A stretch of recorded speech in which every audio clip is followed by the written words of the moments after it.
Hi, I'm Laura Greiner. I'm your host for today's 𝘬𝘀𝗲𝗆 podcast. Today I have 𝗪𝗃𝗵𝘆 with me. Casey, how are you doing today? I'm doing great. And you? I'm doing very well, thank you. We're finally getting some rain in Iowa, so it's always a good day for a little rain. Well, we've had a little too much here in Arkansas, so. Well, send it our way. We could use a little bit yet. Well, hey, I really appreciate you getting on with our podcast today. And for our audience who may not be familiar with you, would you mind just spending a little bit of time introducing yourself? Yeah, I'm 𝗪𝗃𝗵𝘆. I guess the easiest way is I grew up in the swine industry, is born and raised in Southwest Michigan on a mixed crop and swine operation. My dad managed sows for McKinsey's and Stamp families and used to be the largest county in Michigan, Cass County, for pork production. And then bachelor's degree from Michigan State, went to work for New Fashion Pork, had to work on the largest hog farm I could find at the time, and I worked on their 8,000 site out in Wyoming and got my exposure to the good, bad, and ugly, I would say, of pork production and sow farm management. Went back to work for Dr. Charles Maxwell, 8 years as his research manager, and worked on a master's and PhD. So I did a little bit of everything with Dr. Maxwell. And then from there, I've worked for Kalmbach Feeds, AB Vista, Purina, and DSM. And now I've started my own business, the Sunswine Group. I guess in the past, I would be known as the phytase lady or the, feed enzyme person that everybody called for information. So I've done a lot of work in feed additives in my career. And now with my business, I'm pivoting a little bit and doing some coaching and mentoring, some research and development work, and some just general project management. That's wonderful. So I think that's really interesting that you talk about the progression of your career. And more recently, when I've been visiting with you, I know you've been very passionate about that education and mentoring. So could you talk a little bit more about what you're seeing in the swine industry and why you chose to focus on some of the activities you're doing, like the Breaking Grounds activity? Yeah, so in the swine industry, as I said, I've worked in all levels from either on boots on the ground to, executive offices explaining the next new feed additive and stuff. And throughout all my conversations, the number one challenge we have is enough staff, right? We're always short staffed, we're lean.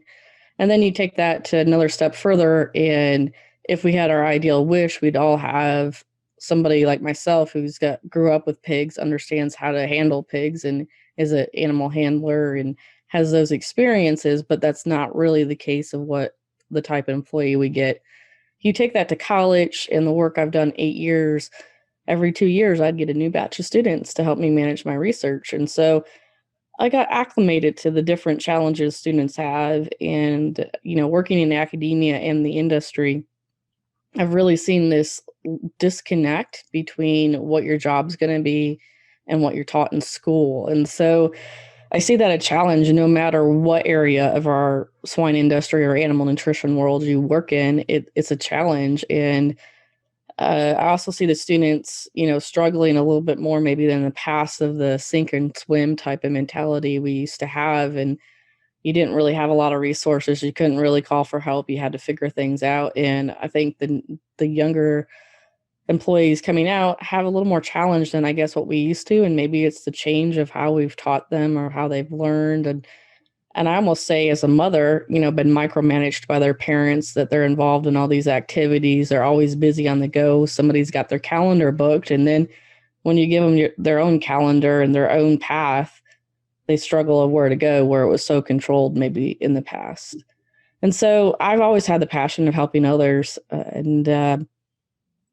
I'll be honest with you, it was a very small passion project, very small group I started out with, tested the waters, and it's really grown in popularity from 20 students now to over 260, 37 students across the US, and that doesn't include my international students.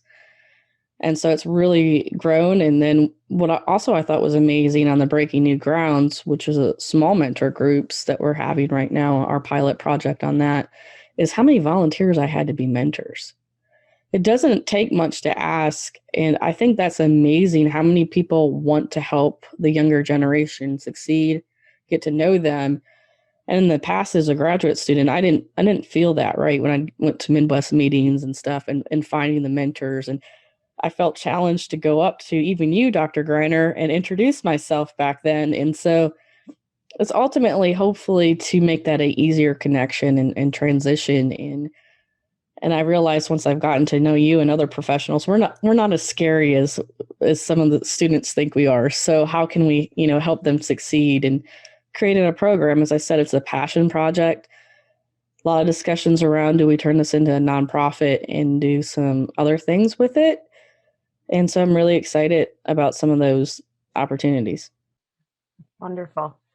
What are some common things when you're talking to the students that they're looking for? I mean, I think when I visited with people, sometimes, we don't know what we want because we don't know what we don't know. But, what are you hearing from the students today? Well, a lot of them is I feel they're not comfortable going to their major advisors, which I feel is unfortunate. Talking about some of these questions, how do I apply for a job? Is my resume okay? Basic things like that. To what you said, they don't know what their jobs are going to be. Nobody thinks about things like, where do I want to live? What do you mean I can't be a pig nutritionist in California type deal? Things like that. Like, the lifestyle doesn't match the job that they wanted. And they get on this path. For so long, they thought they wanted to be this PhD swine nutritionist. And they keep going, and they find out once they have that it doesn't fit their life. It doesn't, I was fortunate. My husband picked up and moved with me across the country. Not all people have that opportunity. And then I also see it on the employer side. Employers aren't as accommodating at times either for situations such as that. So I see a lot of I don't think they really know what they're getting into until they're in it. Very fair point.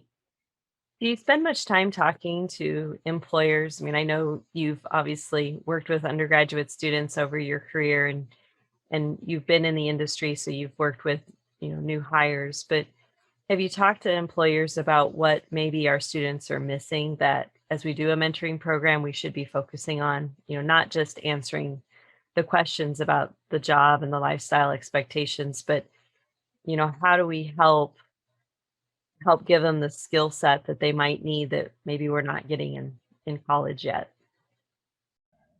I haven't reached out to a lot of corporations yet to talk about that. I've really talked amongst my peers from saying maybe we need a residency program like doctors go through, things like that. They're missing the context of what they do. They're really good trained scientists, but when it comes to applying this to the pig world, it may not cross over. So talking more to my peers, not so much the VP level or HR professionals out there, but, just talking to a lot of people. It's a lot of soft skills, and then basic understanding of how production works and how to relate what they did in school to the real world.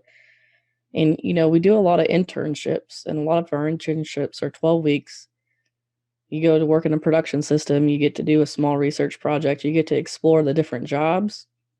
But I'm going to tell you, the best internship I ever had to decide that this is not the path I wanted to be on was Dr. 𝘠𝘬𝘽𝘶 putting me on the power washing machine and processing pigs for 3 months. And he wanted to know how long it would take for me to come to him to say that, hey, is this all I'm going to do with my career? After, I went out to New Fashion Pork, and then that's when they developed my, manager trainee program back then of, these are the different phases. This is what you need to learn to be, a sow research manager for us. And that was probably the best thing because it cut my ego back, right? But also it made me realize there's no job that's not important in our industry, from the person who takes out the dead buckets to the power washers to the janitors in our offices or the receptionists. We're all important, and we're all essential to making things work.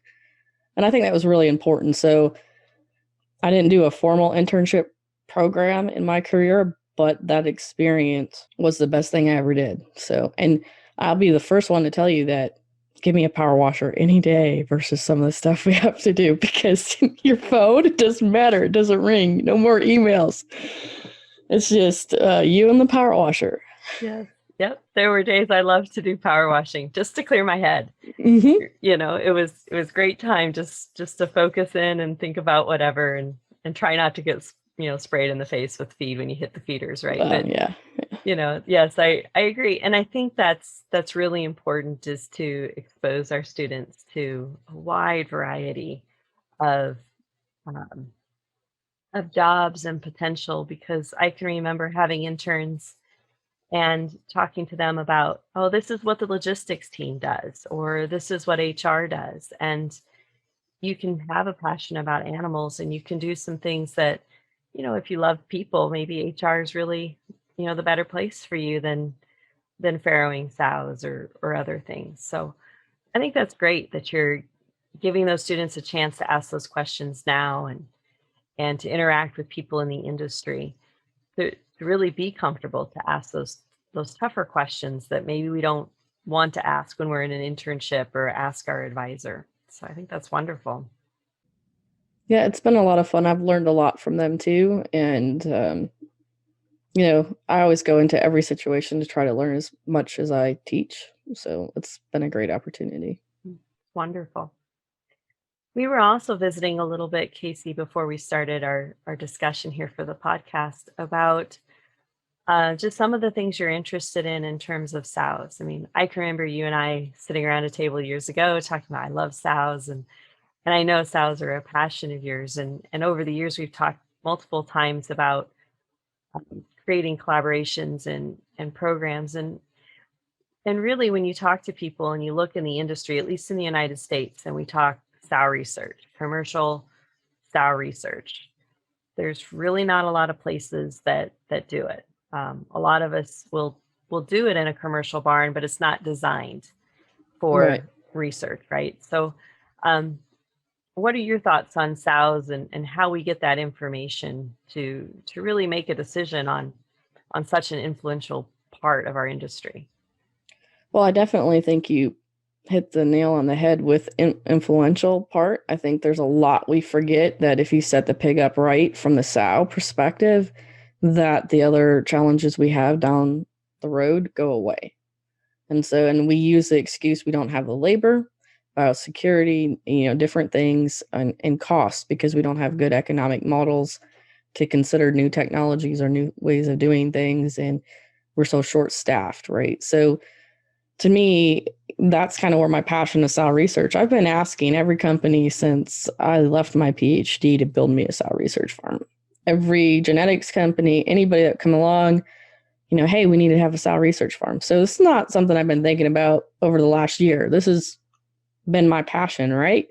When you measure as many feet as I did for my PhD and you got to know the problems, you have to be dedicated. And so I've struggled to put a brand new sow research facility in. If I just go lease a facility, just the equipment alone, we're looking at $1 million just for the type of feeding equipment, to that kind of investment. So obviously it is expensive. That's one of the challenges. So I came up with this idea, and we talked about it when I was at DSM, and that's kind of why I jumped ship and went to DSM for innovation, because we were supposed to have a regional application center. I've always had this mindset of having what I call fetus to fork nutrition work, understanding that carryover effect. And, first time a large corporation was going to back my idea, going to invest in sow research. And we wanted to not only have a sow research farm, but we wanted to have a sow research consortium. We wanted to lead the way in sow research. And I think DSM still has that, even though they've changed. But I still have that passion. So instead of asking one company, I'm kind of formed a group called the Southwest Swine Nutrition Group. I have the University of Arkansas, Oklahoma State, Texas Tech, Texas A&M. There's some young professors down there in Texas now, and how can we support them too, right? And everybody's closing down their sow research centers, or, scaling back. So the need's there. A lot of universities need new sow facilities to do research. So let's put the producers in the room. So we got Seaboard coming to the meetings, Hanover, Tyson, Mashoffs, Carthage, joining in, talking to us about how we can really develop this. So I have this crazy idea. that we're going to try to fund a massive sow research project. We're not going to ask for pork board dollars. We're not going to ask for grants. We're going to find a way to do it. And I think it's going to be possible if we work together, right? And instead of work from the producer angle versus maybe a product-based type of research and really find a true solution. So if we put enough smart people in the room, that's always great, but we also have to have the facilities and we have to have the doers. So I think if you combine the three, allied industry, academia, and producers, I think we'll make it happen and just come at it from a different angle. So I'm really hoping that takes off and grows, but at the same time, I'm still looking for my investors as I grow my contract research and research facilities here. So I'm not saying in the next year that I don't have a site up and going, but we'll just see kind of where the cards fall. I think that's really exciting. And, certainly you're right. Sow research is not cheap. And we need lots of numbers to really feel that we're seeing a true response to something. Total born alone is hundreds of sows. And, just to detect those small differences, and we'll take small differences, quarters of pigs and whole pigs. So I think that's a really interesting activity that you're doing. Just out of curiosity, when you're visiting with all these different groups, what are some common themes of issues that they're really interested in tackling? I mean, I have a few in my mind as to what the big issues are in the sow industry right now, but what's kind of the conversation looking like?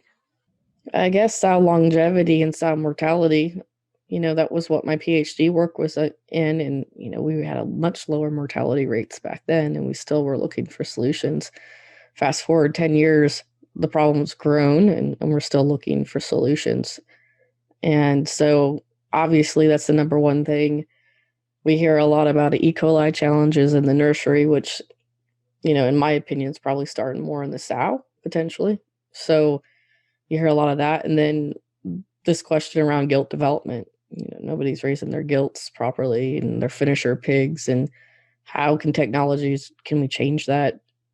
How do we even make economic models? Because I remember talking to Mike Brum about models on mortality and this and that. How do we really model this? What's the value and how to predict it and things? And back then we didn't have it. I think more as we get into data science, we're finding better models for things like that. But a lot of times that the hindrance of even looking at an idea was because it didn't show economic impact in their system today. And I think people are a little more open-minded about concepts that may not pay for today, but may have value later in the future. So, yeah, I think that's great. Any thoughts as to why we haven't really moved the needle on sow longevity?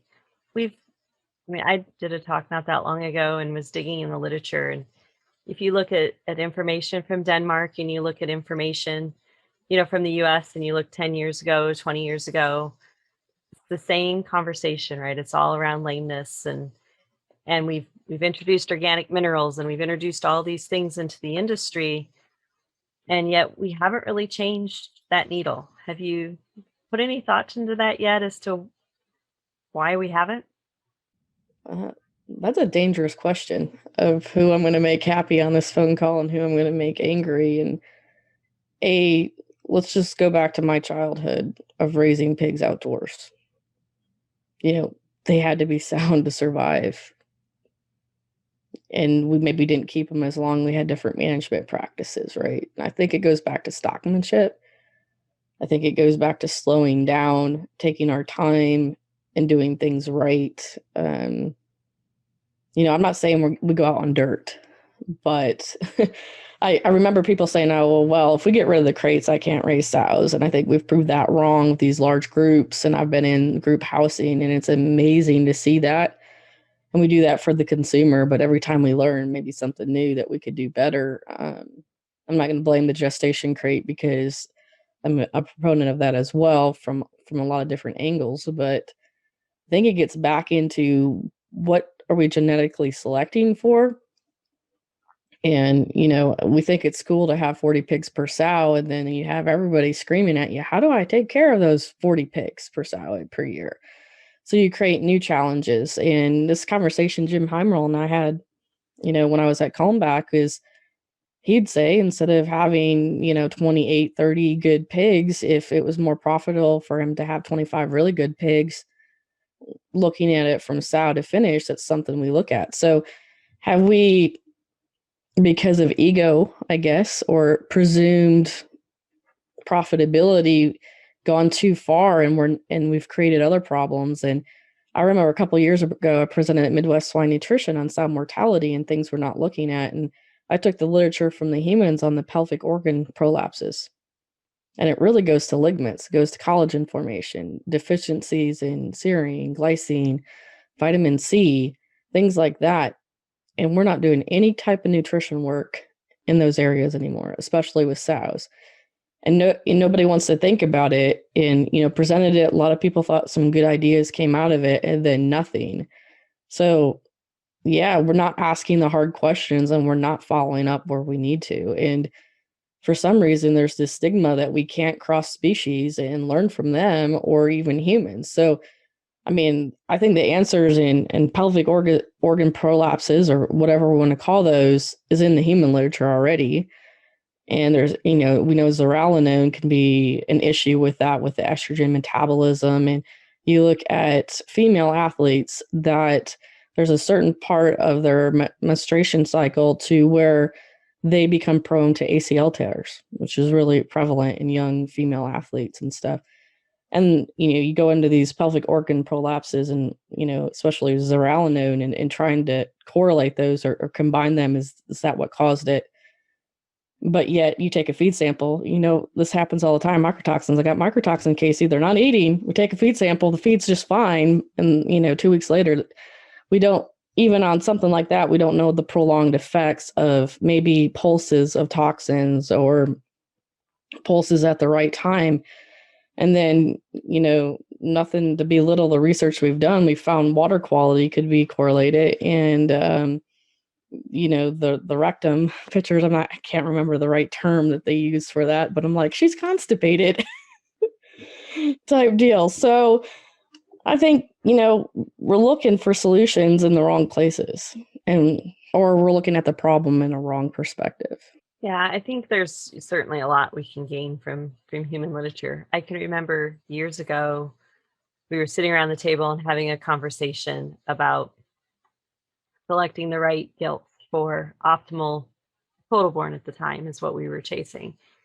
And went back to some of the European data of women that were starved for a period of time, and then their offspring and even their grandchildren were smaller statured and had challenges. And we talk about all that genetic programming and some of these things, and it's a process, right, 𝗫𝘶? So something I do now in a nucleus herd is going to take 3 to 5 years for me to see downstream. And so patience is sometimes hard.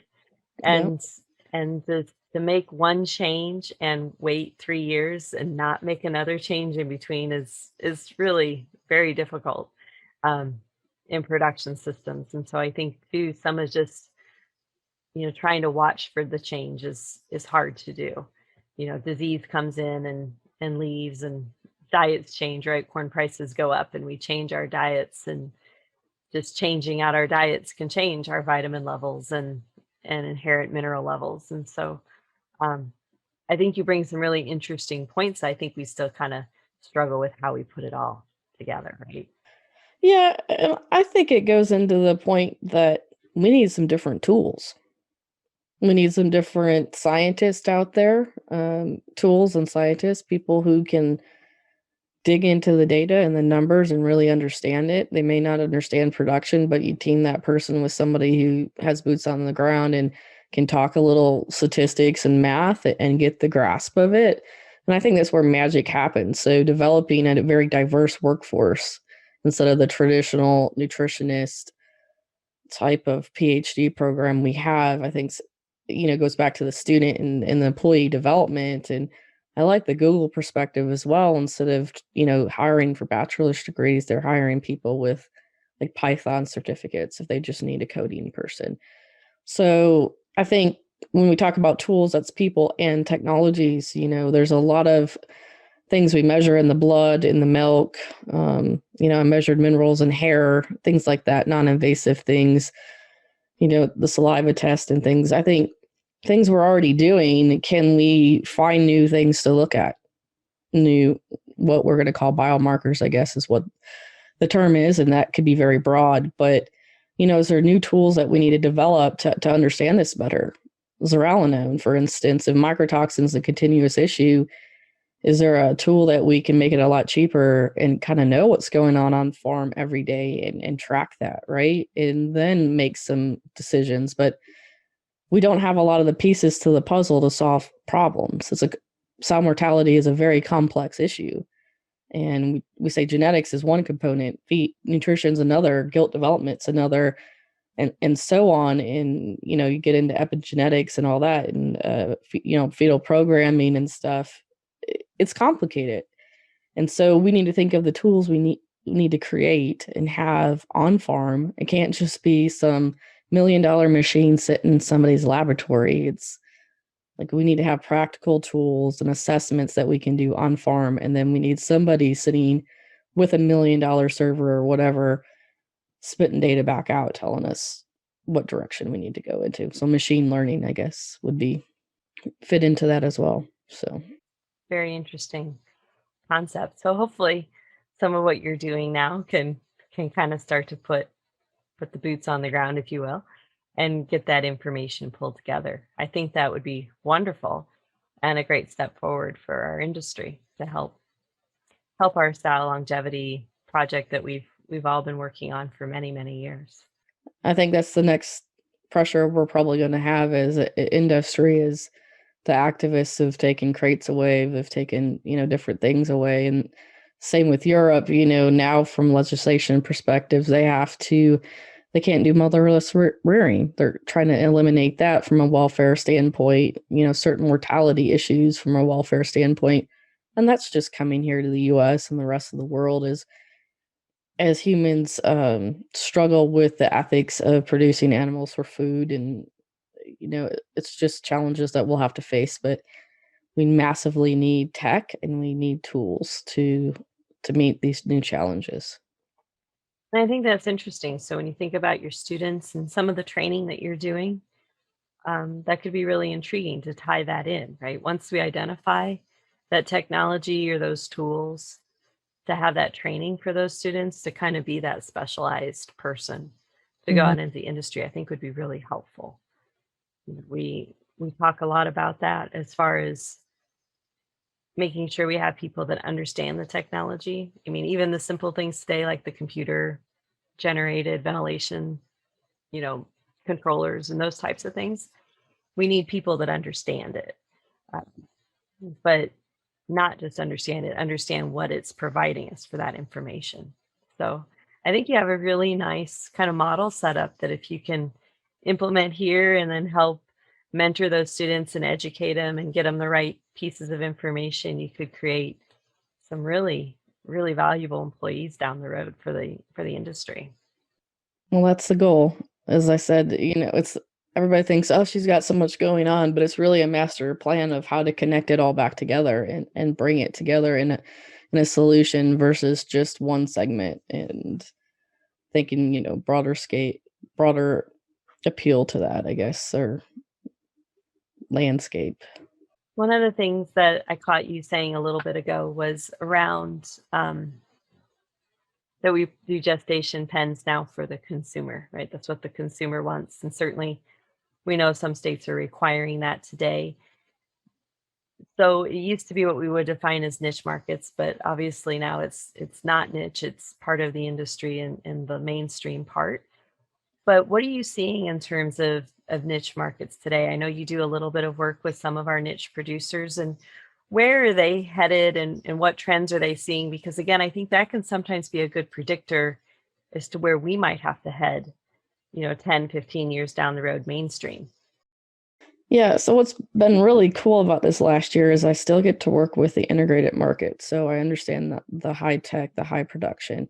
And now I have smaller producers reaching out to me all the way from Nigeria or the Philippines asking for my help. So, and I had to remind my students what we think's a disruptor in our industry here in the US is, it's going to take something big, like just automatic feeders, or, gestation crate is a disruptor for producers in different parts of the world. So we have to understand technologies at different levels, depending on where you are in the world and, what industry. But I've seen a lot of cool things. So I have some friends here, and I think COVID, as negative as everybody wanted to think it is, it's been an opportunity for us to think outside of the box and change. And I think you look at the farmers markets, for instance, here just in my community, they have gone to online farmers markets. You order your stuff, they'll have it ready for you to pick up. You don't even have to walk around the farmers market now if you know the producer you want to buy your pork from, or your beef from, or your potatoes from. You just plug it in, they'll have it ready for you. Then you've seen people grow more into share ownership. So they get subscriptions to their food. So they donate so much money to the producer. And then that week they get so much credit if they want to buy meat or vegetables. I've seen things like that work. Then I've heard from Muncie Meats that, they're doing an Amazon locker for meat and farm, not just meat, but cheeses and different things from smaller producers. So I think they're coming together. They're using technology to help them. And, it used to be kind of, when you thought about niche markets and the farmers markets, they don't use technology, right? Well, everybody comes around with a debit chip card and puts it in their little square or swipes it, and we go on. And so I think they're using that too in production, and working with our producer, Ron Simmons, with Master Blend Farms out in North Carolina. We're trying to mentor him to grow. He's doesn't have enough pork to meet the demand. And I see things like that. And then I hear a cool thing out of China that people can watch their pigs grow on the camera, and it's delivered to their door. So I think the common thread, no matter if you're niche or integrated, people want to know how their food's raised. They want to know who's raising it. I think that's a neat thing. But I also see the shift of everybody wanting to raise their own food, from people having layers primarily. That's probably the easiest thing to start with, is chickens. But people trying to find some acreage and even having pigs and things like that. So people are trying to get back into that mindset. And I think COVID's really allowed them to have a little more free time to explore some of that and raising their own food. And so I see those trends of people really, Ron talks about his integration is not the same as Smithfield in North Carolina. But he has integration in his system, is that he's fully integrated from pork to consumer. So he interacts in all those levels, and he promotes the people who buy his pork, the different restaurants. He goes in there, and the restaurants then have more business coming to them because they're like, oh, I've saw Ron at your restaurant. I've never heard of it. They go in and they try it. I think some of those things like that would even help us. I did the pork board did a pretty cool thing on wellness and trying to target different consumers when I had talked to Angie Krieger about that. And she's like, do some real pork videos. So I did a meal planning video. I think if we can do more of that, and, I love that, advocation that goes on. I call it advocacy, but ag focused. We want to see all these farmers out on tractors or dirt and with their pigs and stuff. And I think, how do we, from what I'm seeing in the niche, how do we promote somebody like Dr. Laura Greiner or Casey Bradley, who's maybe not with those pigs every day, but, doing a lot that influences food? So I think, learning from that niche, knowing where your food comes from, that's why people are paying more money for that. They want to know, they trust them more. And so we need to do more of that. How can they trust us? I think that's great, right? What an awesome video. Just have a video series on how we feed pigs and put it out there. And I've seen a lot of them from Iowa pork producers and National Pork Board, where, it's our local farmer and he's in his feed mill and, this is what I do to make feed. But I think it would be interesting to hear it from a nutritionist too. right? We have lots of dietitians in the human world that talk to people about how to eat. And so I know when I've talked to people about my own profession, they're like, you do what? And pigs really need a nutritionist to eat. And so I think it's fun when you can start to tell that story. So Yeah, definitely. You tell them you're an animal nutritionist, and I try to just start with that basic level. They ask me about their fat dog, right. or their obese dog, and then or the human. I need to lose weight, and I'm like, I'm trained a little different. I'm trained to make you really big. So if you're a bodybuilder, I could probably help you, but the whole weight loss thing, not in my repertoire. But yeah, just talk about it from a different perspective, and the key is, I think, is how do we get our influence past our small group, right? How do we get outside of that? And I've tried to do some of that. I've had an apprentice I used from LA, and I interviewed him, and he loved learning about our industry, but he has no clue about how his food's produced. So we're failing. All these videos, all these things that we're doing, we are still failing our consumer. Younger people for sure don't know anything about meat. They don't probably know how to cook or prepare it, let alone how it was raised. So they are easily influenced. And so how do we break that barrier, I think, is another big challenge for us to overcome. Yeah, I think that's a very good one, right? Because we can make all the videos and put them on YouTube, but it still requires somebody to search. And most of the time we're not searching for that information, right? We might be curious, but we may not actively be searching that information. And so how do we draw people to it? And I think that actually could be really interesting with your student population that you're working on, and some of those soft skills, right? It's not just how do we communicate on social media to tell our story, but how do we connect to the people outside of our friend group? Mhm. And I think that would be a really interesting piece to add. And I don't know how much you're doing on that right now, but your LA connection could be really interesting with that. Yeah, so I've been involved in different things through my career. We did a STEM program through AB Vista with the Memphis school systems there. So I thought that was a unique approach to reaching out to students there, for one thing. I'm an artist, so I make cards. If you can see my room's not just an office, but it's my art studio. And so I try to meet people outside of what I do through my hobby, and I try to bring pork into it, or animals. So if I write a blog on how I made this card, I put a little pork information. I try to spin it that way. But I also try to meet people that, outside of where I work. And I think COVID's done that, because I haven't got to see anybody I work with this year, but I've gotten to see other people who I normally don't interact with, from church to the grocery store to just different things. And how do we advocate there every day? And I think we just need to be conscious of that. And I think people are eager to learn more, and things like that. So there's a lot to be done, and how we do it is a good question.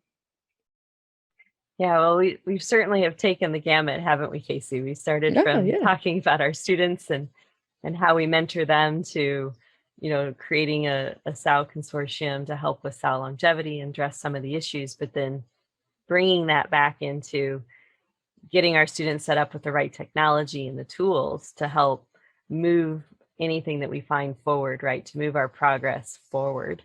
And then basically at the end, how do we tell our story? Right? How do we get that beyond the ag industry and continue to push that information out so the people who are hungry for it can find it easily? So I do appreciate your time today. And as we wrap up, I'd like to ask a few questions of you. The first one I'd like to ask is, what's your favorite swine resource that you go to? As I keep it right next to me is the NRC swine book. I always refer if I need to know there. So that's my favorite resource that I use. I think that's one on every nutritionist shelf for sure. How about a non-swine book? Is there anything that you're reading currently, or a book online that you're listening to? I'm reading You're Not Enough and It's Okay, and I apologize if I don't know the author. And so she has a different perspective. All your coaches and mentoring says you're enough, you can do anything you want. And I think she's laying some groundwork to say, hey, we have to have our boundaries, yet some of the same stuff, but sometimes it's okay not to be enough. And so I'm learning that perspective, as well as I'm finding that with my passion project, I don't have enough time. So, I need to figure out that it's going to be okay not to be enough. Very good. Very good. And the last question I have for you is for some advice, of course.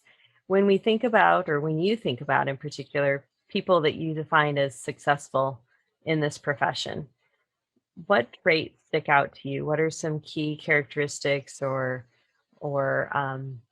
leadership skills that you've seen from those individuals? Stubborn would be one. If you want to use stubborn, is that they just don't give up on their ideas. They keep hitting the groundwork. They don't take no for an answer. They also are passionate, lots of passion in them. It takes a special kind of person to work in ag with what we face every day, from market conditions to legislation and different things like that, and then disease outbreaks. So I think it's a certain type of grit and passion you have to have for what you do. And I think the number one trait I've learned in my career, and I see in others that are really successful, is people who listen and ask the right questions. Very good. Well, 𝘬𝘻, we do want to thank you for your time today. Once again, we had 𝘬𝘻 Bradley with us from the Swine podcast. So thank you, 𝘬𝘻. Wish you all the best. And thank you. And the last thing I want to say, if you get a chance, hug a pig today for me. Love to. Imagine if, with a few key concepts, you could have the potential to create a massive positive impact by bringing from hundreds of thousands to millions of dollars for swine producers. Join us on this small group and go to the next level of swine nutrition on this 7-week-long elite online training in applied swine nutrition and feeding by myself and my world-class invited speakers. Additionally, you enjoy an exclusive community to exchange ideas. Go now to www.eliteswinenutritionist.com.